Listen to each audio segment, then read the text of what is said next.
We are learning about some of the uh, complications of a sukkah that was built in a improper way, and how do you go about fixing it or rebuilding it? What is called rebuilding it? And some of the concepts that we're touching upon are concepts of schach, that is puzzle, invalid schach.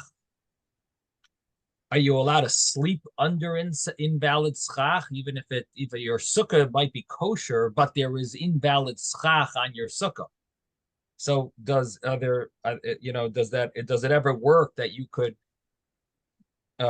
actually eat or sleep under those areas of invalid schach?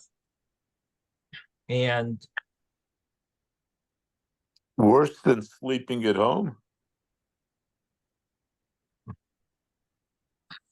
so would you be it does become a an issue. For example, a lot of places use uh, the fixed light fixtures that are fluorescent, the fluorescent light fixtures. So if you have a sukkah that's, let's say, three-walled sukkah, so one side is totally open, and then you have, let's say, in the middle, along the middle wall of the sukkah and all the way to the front, to the opening of the sukkah, imagine you have these fluorescent bulbs and fixtures, and sometimes they get quite wide. And if they would be a foot wide, that would be 4 tfachim, 4 handbreadths. I'm just giving you an example that it could be problematic, and probably they're I don't know how practical it is, how often this is done this way, but if it is done, it could be problematic and could invalidate a sukkah, seemingly. Think of my example. You have three-walled sukkah, and the middle wall of the sukkah has fixtures that go all along the sukkah from the middle wall, from the middle of the middle wall, all the way to the opening. And these fixtures are fluorescent. So there you got, let's say they're nice and wide. They have like 4 bulbs in each of these fixtures, 4 of these fluorescent bulbs. And so, there's maybe a big sukkah. So you want to have, so they have these big, let's say it's about a foot wide. So that would be like 4 handbreadths. And you'd have these fixtures go all along your sukkah. So what would happen then? So this is called schach puzzle, invalid schach. And the invalid schach is actually breaking your sukkah into two. You've got a sukkah on one side and you've got a sukkah on the other. And each of them would only have 2 walls. So seemingly this could ruin your sukkah. It could make it invalid, totally invalid, even though you're thinking, we've got a nice big sukkah. Of course, it's kosher. All we got is these, what's the big deal? But what happens is this middle row of fluorescent lights and fixtures that are going all along the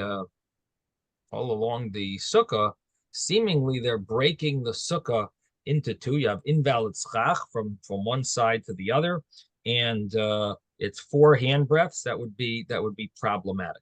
But let's say you don't have such an extreme example. Let's say you would only have these. Let's say you'd have them going the opposite direction. So, for example, you have 3-walled sukkah, and the 2 walls that are parallel each other have fluorescent bulbs and fluorescent fixtures going across from the 2 walls that are opposite each other, that are parallel each other. So you have basically the inner side of the sukkah that has 3 walls, and then the outer side of the sukkah that only has 2 walls. And in between these 2 areas, you've got fluorescent bulbs and fixtures that are creating a sort of like a crack in your sukkah. They're creating a separation between your two sukkahs. You have the inner sukkah, which would be kosher, and your outer sukkah, which would be in kosher, which would be not kosher. So these are scenarios where you have non-kosher schach, very common situations of non-kosher schach. In the case that we're talking about maybe is not always there because you don't always have so many fixtures. But I mean, if it's like a shul sukkah or a community sukkah, so you would have maybe a lot more lighting, and it could be problematic. Of course, there are many fluorescent fixtures that aren't a foot wide. Many of them are only 6 inches or 4 inches. So many of them you wouldn't have this problem, but it could be problematic. They do make in Home Depot, nice and wide ones. And I don't know if you remember in the olden days in schools, they used to only have fluorescent bulbs, and they had these plastic covering it. Oh, they were pretty wide, those fluorescent fixtures. Anyway, so bottom line is, this is one of the issues that we're talking about. We're also talking about measurements in our Gemara does deal with measurements, because one of the main discussion that we're talking about are these planks of wood that are similar to non-kosher schach, because we're considering them like a roof.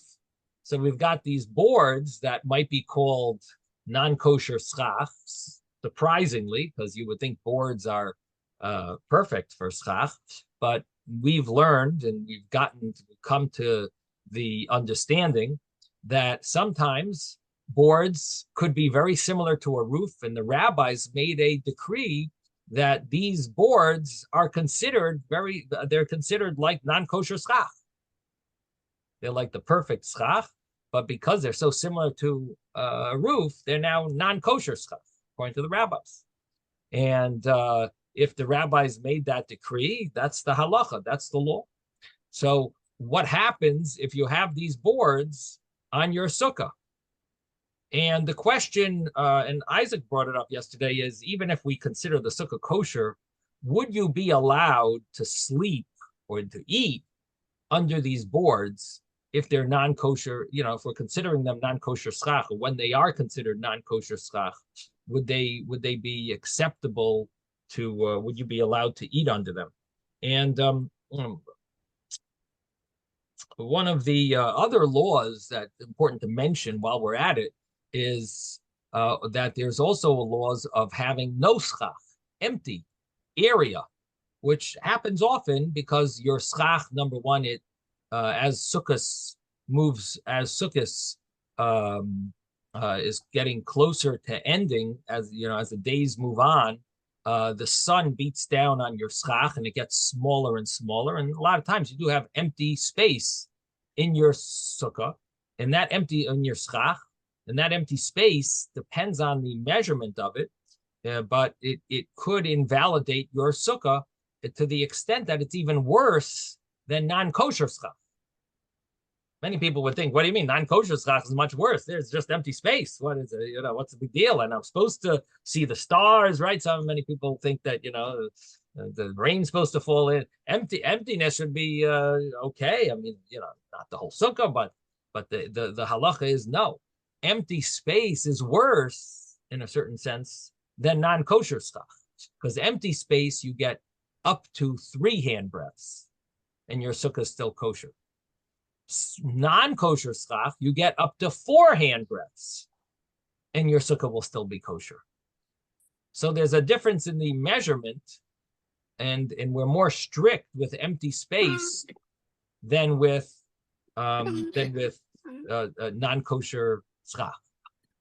Now, with regard to sleeping and eating under it, so I'm just going to read for you in chapter 632, just to get a little, just to wet our feet a little and touch upon the Shulchan Aruch of some of the laws that are going to be coming up and important to know.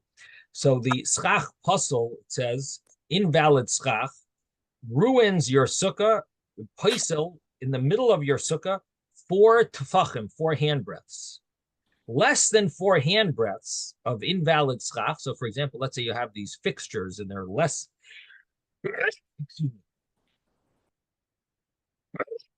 me. Now, what we're talking about is not just you have one fixture. We're talking about that it's going to run from the end of your sukkah, from the middle wall of your sukkah, all the way to the front.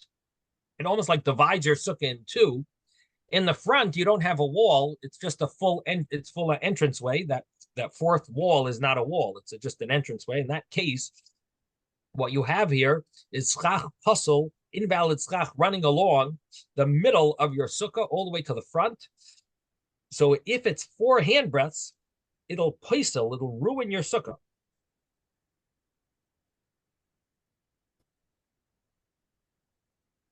It'll divide up your sukkah in two, and your sukkah will be basically have only 2 walls, because you'll have the half of the middle wall and one of the side walls. Each side of your sukkah will only be a 2-walled sukkah, and that middle area, that schach puzzle, that invalid schach, cuts your sukkah in two and makes your sukkah have that originally had 3 walls. Now it's going to be that your sukkah is not one sukkah, it's 2 sukkahs, with each sukkah of your 2 sukkahs doesn't have even 2 walls. It's basically 1.5 walls. So that's if it's 4 handbreadths. What's if it's less than that? It's kosher. It is kosher, and it says you're allowed to sleep under it if they are not. So if you have fixtures going along and they're not 4 handbreadths, they're less than that, the Shulchan Aruch says you're allowed to even sleep and eat under it, because it doesn't ruin your sukkah. Your sukkah is still one sukkah. It's less than the measurement of 4 handbreadths. We've learned in numerous places that 4 handbreadths is a shear of a makom chashuv. It's considered an important place. If it's less than that, it's not a problem. Now, however, I should mention that in the Mishnah Berurah, he brings down that some poskim hold that even if it's less than 4 handbreadths, if it's more than 3 handbreadths, you really shouldn't eat under it. So if it's between 9 and 12 inches, there are some that are more machmir and say even then you shouldn't eat under it. You shouldn't eat under it, and even though the sukkah is still kosher, but you shouldn't under that area. You shouldn't eat under it.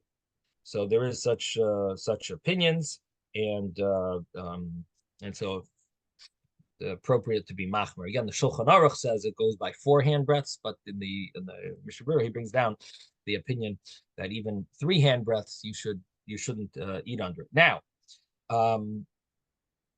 Rabbi, there are leniencies that are on the outer. When something's on the outer side of your sukkah, it's called doif and akuma, which we've spoken about. I'm not going to get too much into that. Yes, David. Did you want to say something? Is there a difference between sleeping and is there a difference between sleeping and eating? No, it just mentions sleeping, because sleeping is more of a absolute rule. Eating, there are times when you're not obligated to eat in a sukkah. Like, for example, if you're only eating a snack, that's not mezainis, So it uses the term sleeping because it's just an easier term for the Shulchan Aruch to use. But the law of sleeping and eating go hand in hand. So, Rebbe, you're saying that if you hold sleeping in a sukkah, you're not permitted, if you're caught out in the field somewhere, you're not permitted to go to sleep? So obviously there are leniencies with regard to sleeping. As you know, majority of the Jewish world does not sleep in the sukkah. Even Orthodox Jews, there are many leniencies about not sleeping in a sukkah. However, the leniencies of not sleeping in a sukkah, they don't affect the main rule of sleeping. In other words, the main rule of eating is different than the main rule of sleeping. So what do I mean? That the rule of eating, even when you say, do you have to eat in a sukkah? The answer is not necessarily. When you say you have to sleep in a sukkah, the answer is yes, but there are leniencies. Like the general rule of sleeping, you have to sleep in a sukkah. Small sleep, a big sleep, sleeping, you're supposed to sleep in a sukkah. Are there leniencies not to sleep in a sukkah? There are, but the actual rule of sleeping is a rule that applies to small sleeps and big sleeps. When it comes to eating, there's a difference between a big eating and a small eating. So do you have to eat in a sukkah?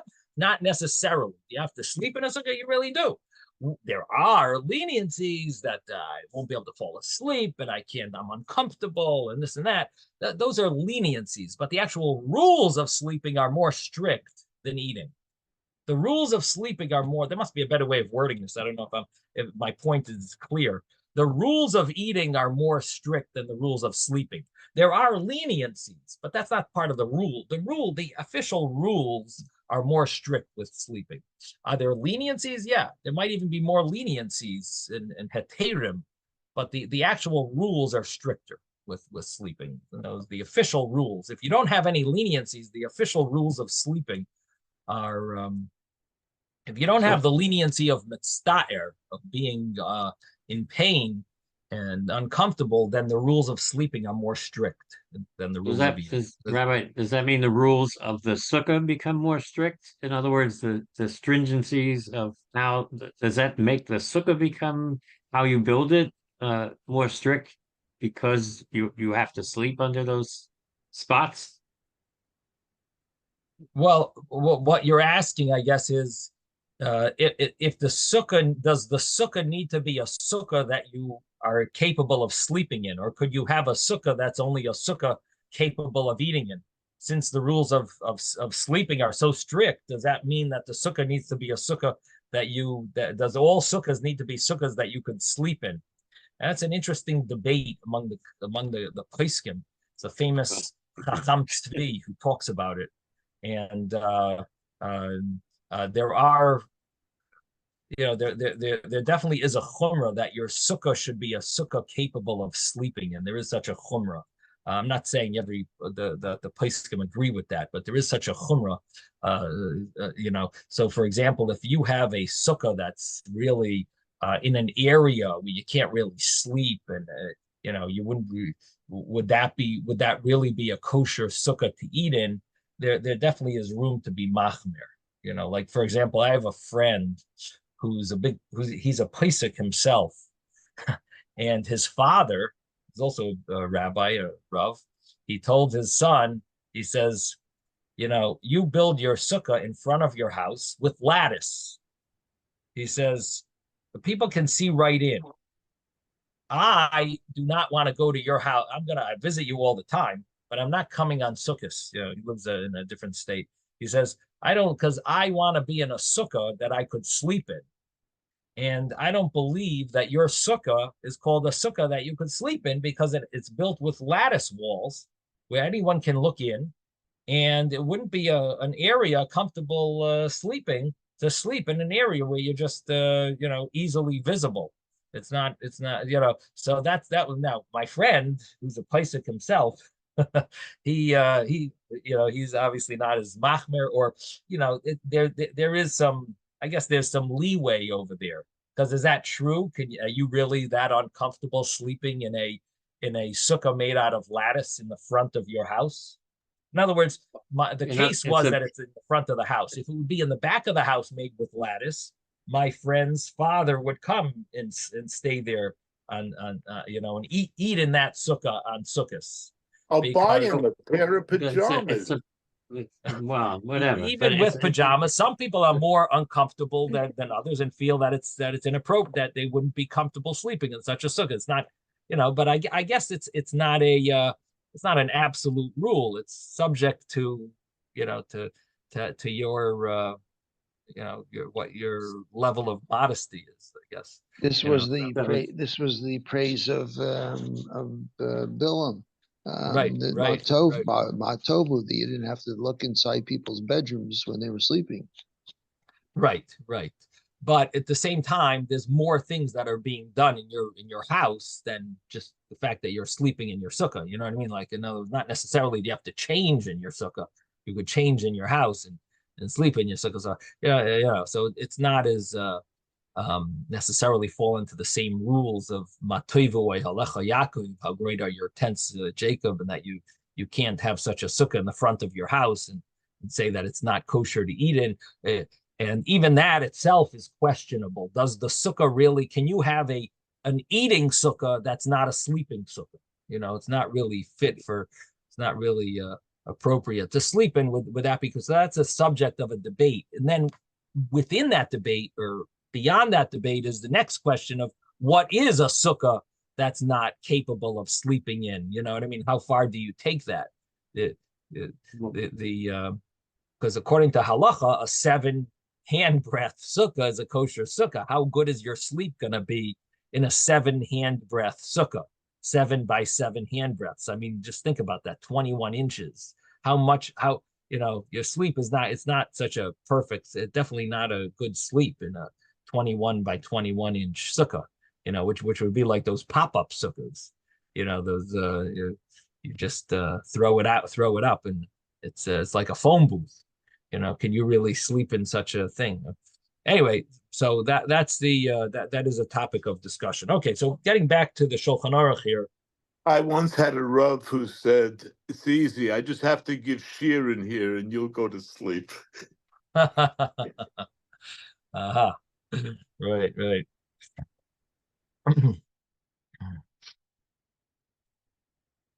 So the Shulchan Aruch continues, and it talks about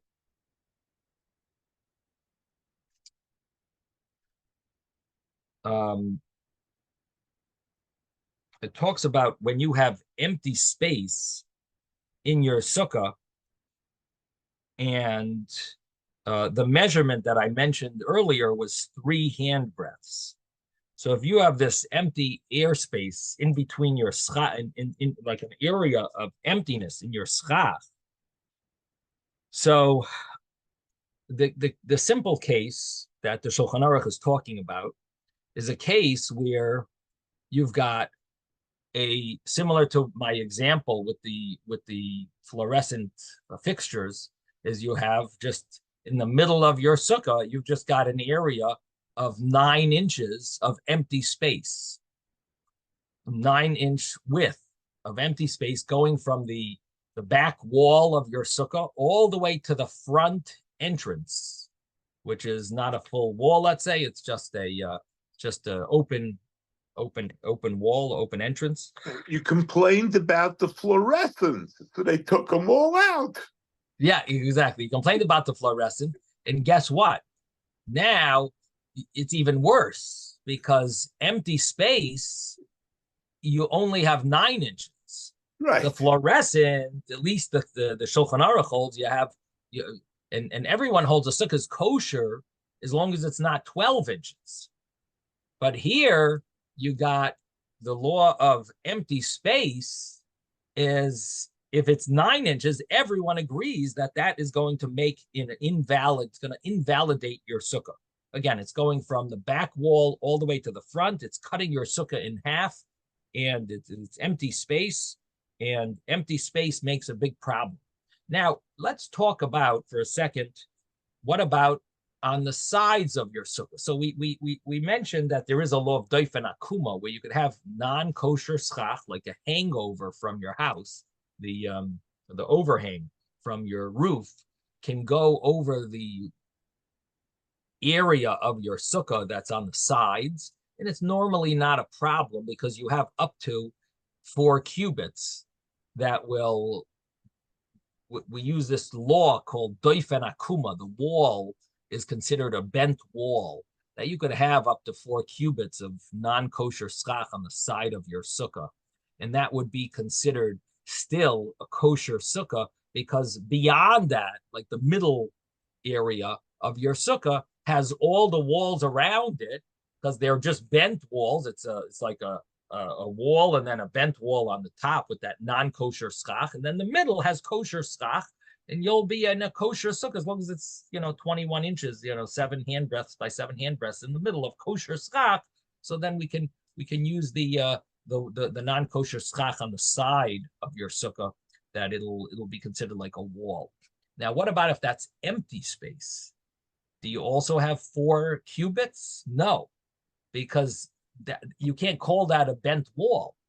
So again, we see that empty space is more of a problem than non-kosher schach. Non-kosher schach, you have up to 4 cubits. Empty space on the side of your sukkah will disconnect the walls of your sukkah to being the walls for your sukkah. They're disconnected. They're now, it's not part of, you don't have walls. You have a sukkah of schach with no walls, because the empty space that you have on your top of your sukkah is going to basically break your walls away from the sukkah. So you see that again, that idea that the empty space is more problematic, to the extent that empty space, let's say you do have empty space in the middle of your sukkah, and let's say it's less than 3 handbreadths. So it's less than 9 inches. So your sukkah's kosher. Now comes the next stringency. Guess what?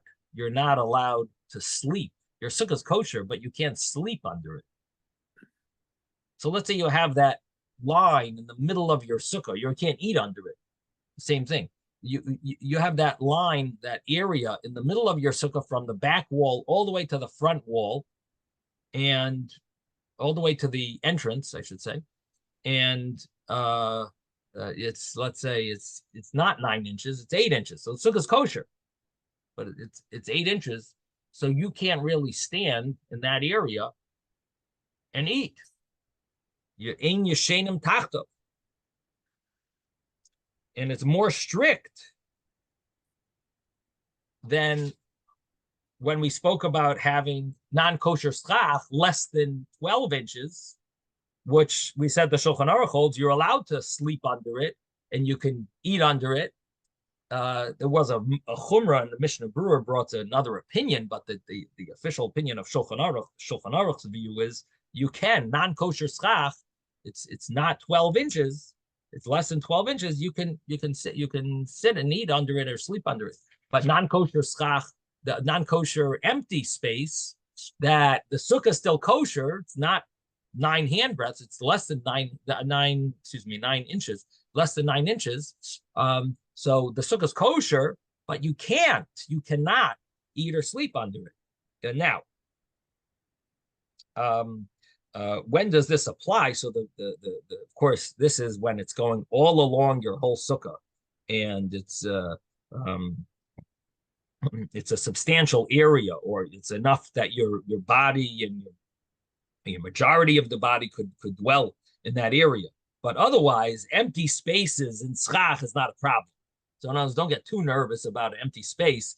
It's only when it goes along it's only if it's a very large area of empty space. And the only way 9 inches will ruin your sukkah is if it's 9 inches of empty space, is if if it goes all along your sukkah, so it divides your sukkah in two, it makes it 2 separate sukkahs, and then you don't have 3 walls, 2.5 walls that you need for a kosher sukkah. Rabbi. So these are some of the laws that are applicable. Yes. When you're saying that the sukkah is kosher, by definition, aren't you saying that it's kosher by means of the fact that you can eat in the sukkah? So that's what I'm clarifying. Not always. It could be a kosher sukkah, but you can't eat in that area of it. You can eat in another area of it. Oh, okay. So that would be like, for example, in this, let's say you have. You always have to look up. Yeah, you got to look up. Let's say you have a branch that fell down. The middle of the middle branch of your whole sukkah fell down.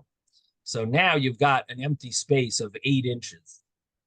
8 empty inches going from the middle of your sukkah, from the middle wall, all the way to the front of your sukkah. So in that scenario, you're not allowed to eat under that empty space of 8 inches. If you're standing there and eating or sleeping, that's a problem. The sukkah is kosher. Sukkah is a kosher sukkah, but you can't eat or sleep. Now, what happens if you have a non-kosher metal beam, I don't know, whatever you have, some type of metal board in that area, then it's no problem. Because non-kosher schach, you have much more leeway. And you have up to 12, you have up to 12 inches. The sukkah's kosher. And if it's less than 12 inches, the sukkah's kosher. According to Shulchan Aruch, you're even allowed to eat under it or sleep under it. And even if you want to be machmir, as long as it's not 8 inches, 9 inches, as long as it's less than 9 inches, you for sure can eat or sleep under it, you know. But if it's empty space, then there's more of a chumrah. It's more strict.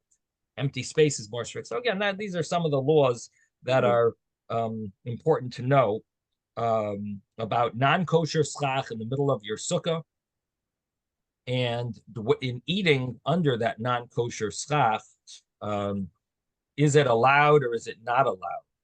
And if you, when you have beams that's not the schach, but they're support beams to hold up your schach. Right. But those support beams are nailed in. Is that considered non-kosher schach? So the whole concept of things that are holding up your schach, do they have to be kosher for schach? That's subject to a debate. The fact that you have a metal sukkah and you just put schach on top of it, to say that that's not a kosher sukkah would be wrong. According to the simple halacha, it should be kosher. We try to be machmir, follow the other view that anything that holds up your schach should be kosher schach. So, for example, if you have a metal sukkah, what you would want to do to be, to follow the other opinion is put wooden beams there. Now, what about if you have wooden beams that are holding up your schach? Can you nail those wooden beams into your metal sukkah? Can you screw them in? Because what's holding the wooden beams up is the screw, a metal screw. And that is not kosher for schach. So it's holding up what's holding up your schach.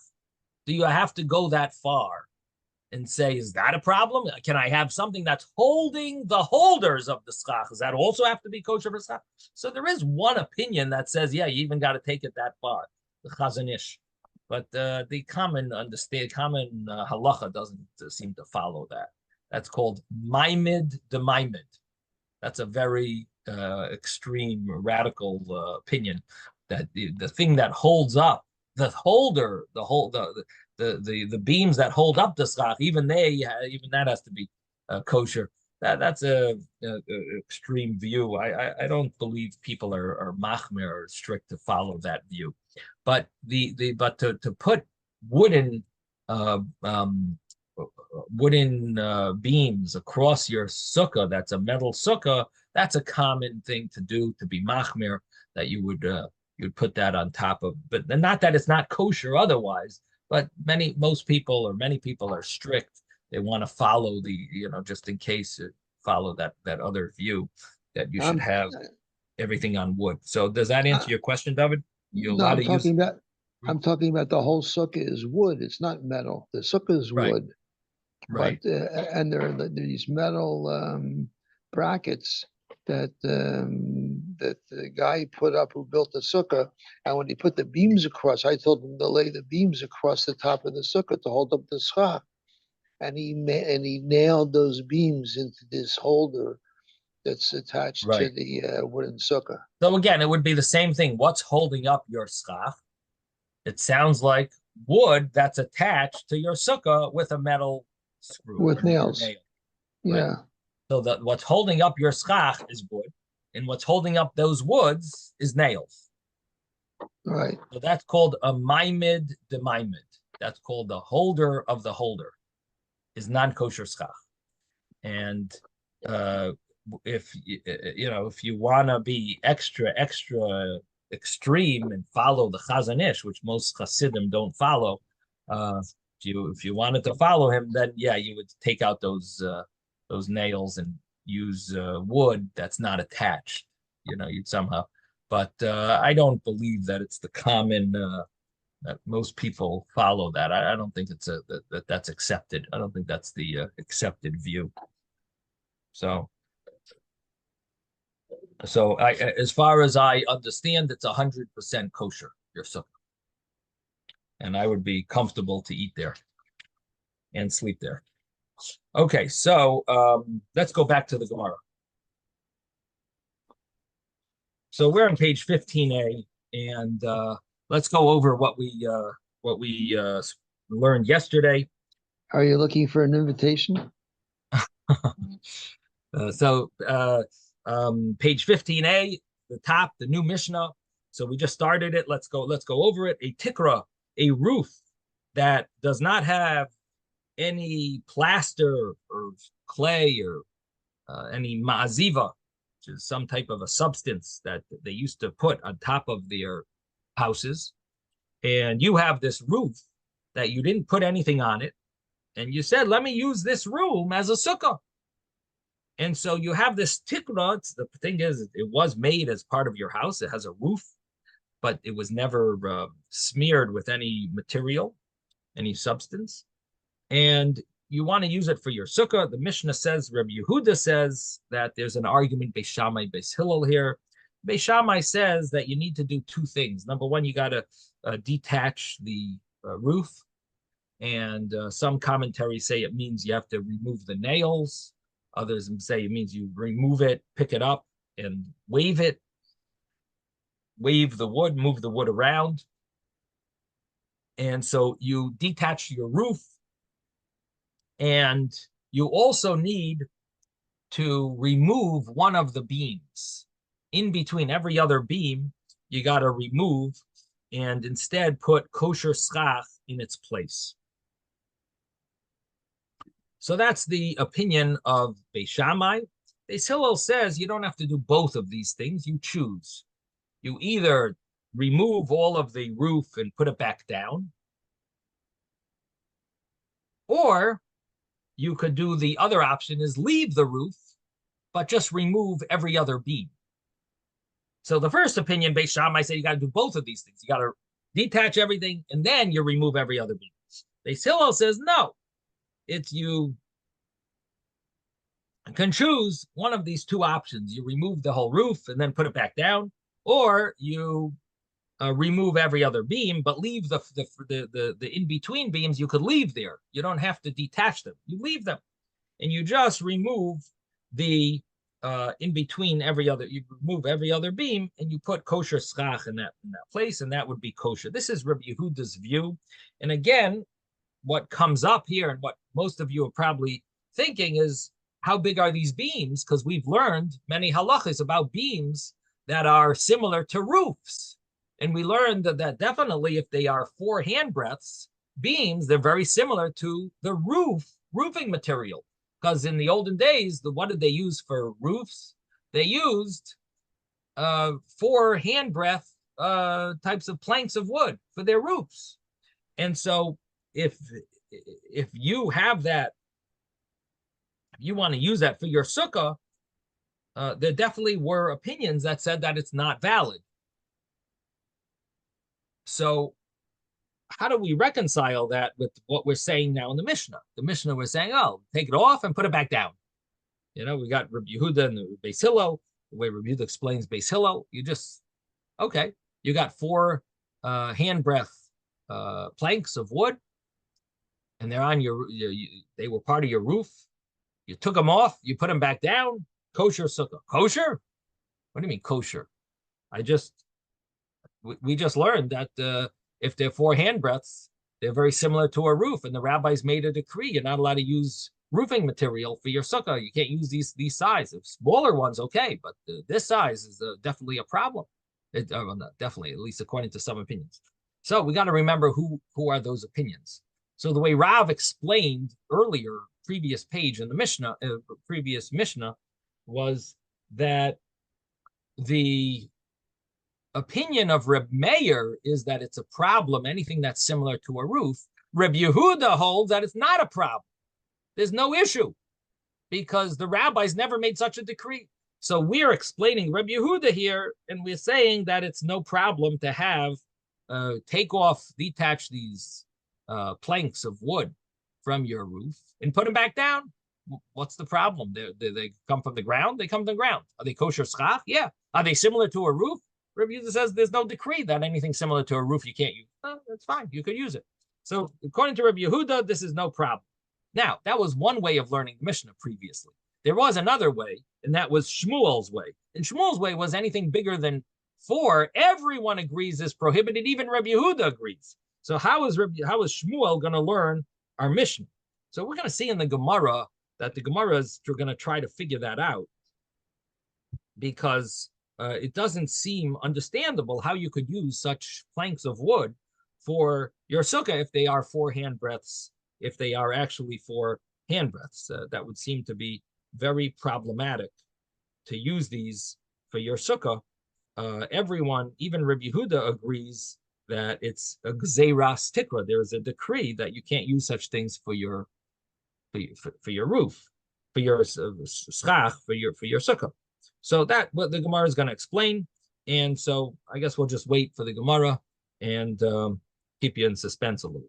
Now, Reb Meir, he says, I don't hold like Beis Shammai, who says you got to do both. I don't hold like Beis Hillel that you have 2 options. Reb Meir says you only have 1 option. And which one is that? He chooses the option of removing every other one. That's Reb Meir's view. Now, if you remember what we just said 2 minutes ago, that Reb Meir holds you cannot use planks of wood for schach. You can't use planks of wood for schach because it's very similar to a roof. And Reb Meir is of the opinion that if they're 4 handbreadths, that's very similar. It's exactly what people use for their roofs. So you can't use that for schach. So we understand Reb Meir why he holds that you can't use the planks that were originally placed as roofing for your room, and you want to detach it and then put it back down. You can't do that, because if you put it back down, guess what you're using? 4 handbreadth planks. They're not kosher according to Reb Meir. So for sure that option is not an option in Reb Meir. So now we understand a little of why Reb Meir is saying what he says. We might not understand it fully, but at least we understand he definitely is not going to let us use that option that the previous opinion, Beis Hillel, seemed to hold, that you have such an option. No, you can't use such an option. It's 4 handbreadths. Those, even according to the way Rav, who was more lenient, the way he explained it earlier, there's no way Reb Meir is going to allow such a thing. So what does Reb Meir say? That the only option is remove every other plank and put kosher schach. Now, what are you going to gain by that? So what you gain by that is that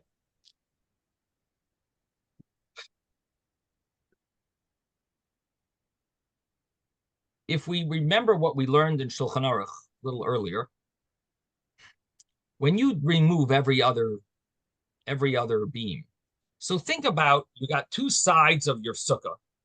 You're lifting up and throwing out every other beam, and then in the middle you got 2 beams next to each other, and by going every other beam that you're lifting up, leaving 1 beam, but lifting up every other one, the middle of your sukkah, you've got 2 beams right next to each other that are both going to be removed.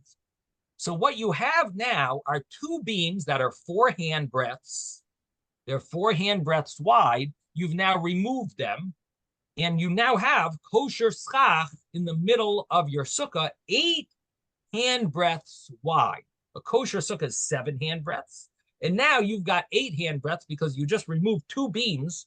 Again, you started on each side of your sukkah, and you removed 3 planks. And this side, you removed 3 planks, every other one.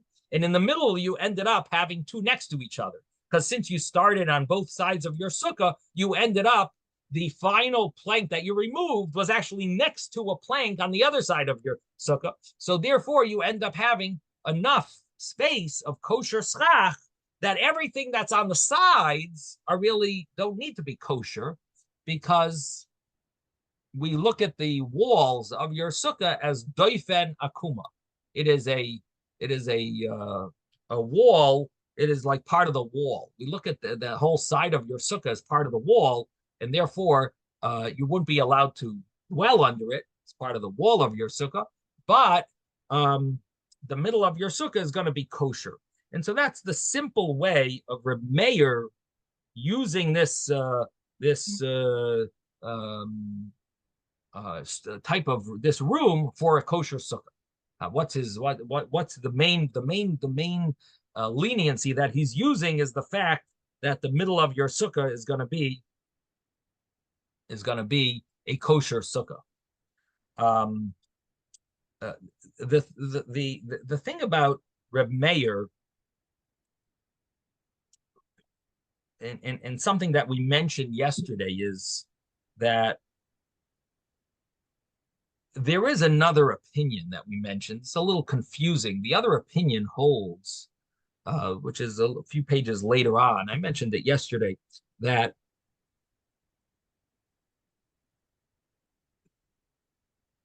we saw in Shulchan Aruch this morning that 4 handbreadths of non-kosher schach ruin your sukkah. There is an opinion that that's not true. 4 cubits ruin your sukkah. Again, it's not part of Shulchan Aruch, but it is part of the Gemara. In Gemara, there is such a view. We don't hold that way. It's called the opinion of Rav. It's later on in the Gemara. And Rashi tries to reconcile that view over here with Reb Meir, and what would be, how does it play out if you follow that view? If you follow that view, that 4 cubits of non-kosher schach ruin your sukkah. So what happens if you have 4 handbreadth planks? If you have planks that are 4 handbreadths wide, so you've got non-kosher schach, but they don't ruin your sukkah, because what ruins a sukkah is only if you have 4 cubits of non-kosher schach, not a plank that's 4 handbreadths. 4 handbreadths is not kosher. It's non-kosher it's not kosher schach, but does it ruin your sukkah? No. So according to that way according to that opinion, what ends up happening is that if you remove every other beam, and you have 4 handbreadths kosher schach, 4 handbreadths non-kosher schach, 4 handbreadths kosher schach, 4 handbreadths non-kosher schach, what ends up happening is you never have 4 cubits of non-kosher schach altogether, because you keep separating it with 4 handbreadths of kosher schach, 4 handbreadths non-kosher schach, because you removed every other beam. So if you learn it that way, you understand that the sukkah, according to Reb Meir, where you remove every other beam, it'll be a kosher sukkah, because fine, you have not kosher schach and non-kosher schach, and at no area of this sukkah do you have 4 cubits of non-kosher schach. So that would be another way of translating this law of Reb Meir, noitel achas mibein atayim bein mafakvek, that you're removing every other beam, and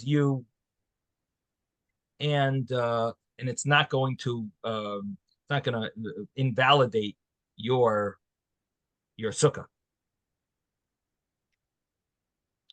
Now, Isaac had asked yesterday, so what happens? Are you allowed to eat under those beams? And that's where it gets a little. This is part of the confusing part of, you start asking too many questions. You have to use your head now. So would you be allowed to eat under this sukkah? So again, in the first scenario, the first way we were learning that the side of your sukkah is considered doifen akuma, it's considered a bent wall. If your sukkah is a wall, you cannot eat on it. Now, what happens if your sukkah is not it's a kosher sukkah? There's kosher schach and non-kosher schach, but the non-kosher schach is 4 handbreadths of non-kosher schach. But we hold that you're allowed to have up to 4 cubits of non-kosher schach. Well, would you be allowed to eat under that area? So seemingly you would not be allowed to eat or sleep under that area. Although it's a although it would be kosher sukkah, but you still, again, similar to what we had with like empty space, even though it's not 3 handbreadths, you still can't eat or sleep under it. So here you got, it might be a kosher sukkah, but the thing is that it is 4 handbreadths of non-kosher schach. So seemingly that would be a problem to sleep or eat under. There is a Tosfos on the previous page that he says, "Klaloi shel davar." The rule is that when you have one beam and non-kosher, and then you have kosher schach and the same size, so when they're less than 4 handbreadths, so he says if they're less than 4 handbreadths, then even if the whole sukkah is made that way, it would be kosher even under the beams. And even Reb Meir would agree, because you don't have 4 in one space. And when does Reb Meir say it's puzzle? When you would have 2 beams together, they're less than 4 handbreadths, but together they equal 4 handbreadths. And that would be a problem, that it would invalidate your sukkah and so on. It would be, the size of 4 handbreadths. Now, when the handbreadths are 4 handbreadths, so when you have in between every other one, so according to the opinion that you get up to 4 cubits of non-kosher schach, it still could be kosher. So Tosfos over here says that it would be kosher only under the kosher schach and not under the beam. It would not be kosher under the beam. And that would, that would not be acceptable.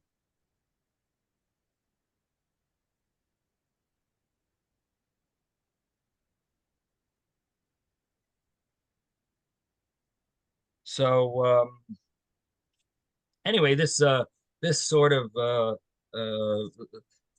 gives us a little understanding that it's not always so simple. Even if the sukkah is kosher, not necessarily could you eat under the beam part.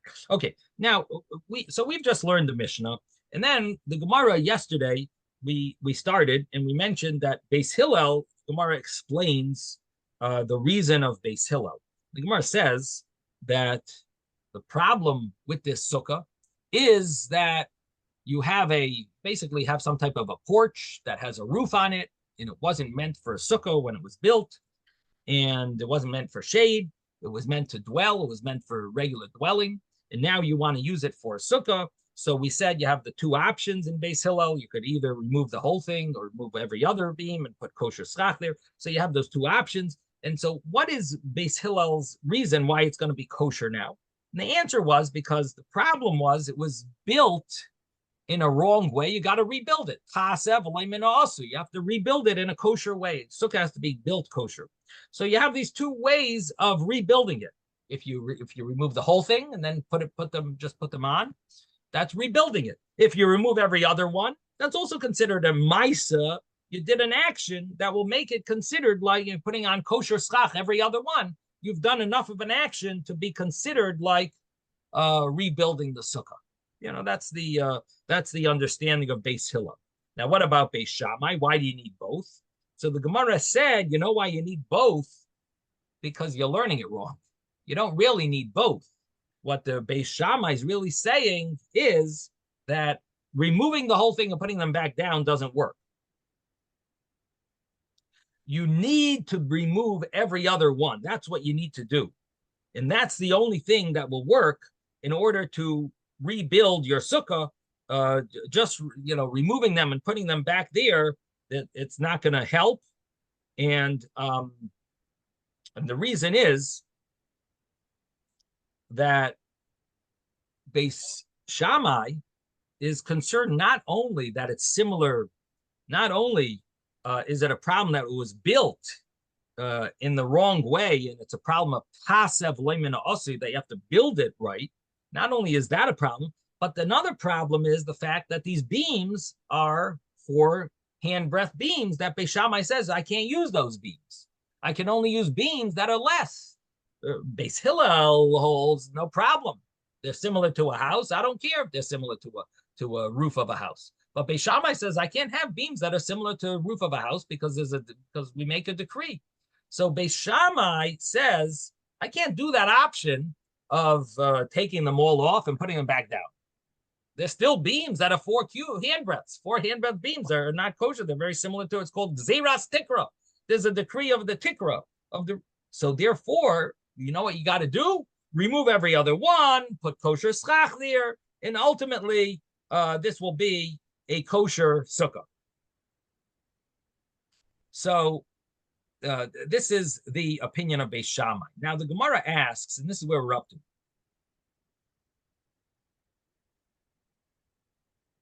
If so, this is maybe 12 lines from the top of the page. We're on page 15a, 12 lines from the top of the page. If so, Ema Seifa, say the Seifa. Reb Meir, Omer, Noitel Achas Beinatayim.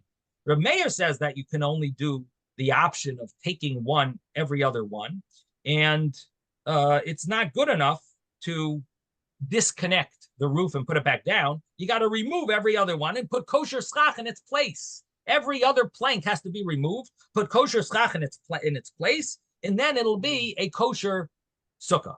You have to do the noitel and not the mefakfek. Mefakfek doesn't work because, as we just explained in Beis Shammai, that you can't use roof material. It's too similar to a roof. People are going to think they could sit in their house and use it as a sukkah. So you can't use roof material. These planks are 4 handbreadths. They're very similar to same exact planks as they use for roofs. You can't use it. It's a gzeira.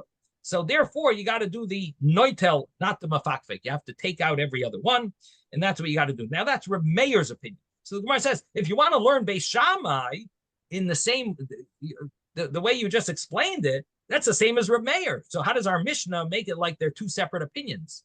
The Mishnah makes it sound like there's 3 views. There's Beis Shammai, there's Beis Hillel, and there's Reb Meir.